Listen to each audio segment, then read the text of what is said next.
Mymensingh circuit house মাঠে চলছে প্রাণবন্ত বৃক্ষমেলা।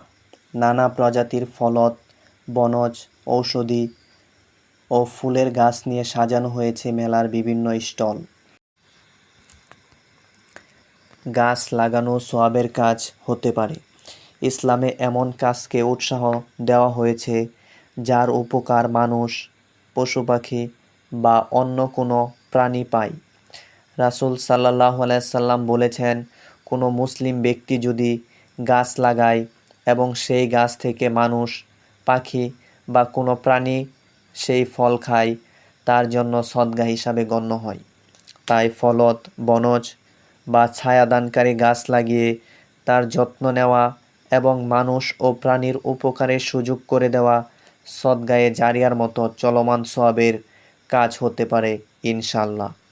বিশেষ করে নিয়ত যদি হয়, আল্লাহর সন্তুষ্টির জন্য গাছটি লাগাচ্ছি যেন মানুষ ও প্রাণী উপকৃত হয়, তাহলে এর সওয়াবের আশা করা যায়। গাছপ্রেমী মানুষজন পরিবার পরিজন নিয়ে মেলায় এসে পছন্দের গাছ কিনছেন এবং গাছ লাগানোর প্রতি উৎসাহিত হচ্ছেন। বৃক্ষ আমাদের জীবনে অপরিহার্য অংশ। গাছ শুধু আমাদের অক্সিজেন দেয় না, পরিবেশের ভারসাম্য রক্ষা, মাটির ক্ষয়রোধ এবং জীবন বৈচিত্র্য সংরক্ষণেও গুরুত্বপূর্ণ ভূমিকা রাখে।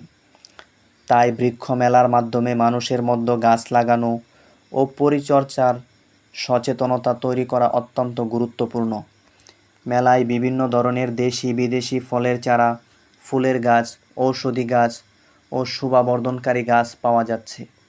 বিশেষ করে যারা বাড়ির আঙিনা, ছাদ বাগান সাজাতে চান, তাদের জন্য এই মেলা হতে পারে দারুণ একটি সুযোগ।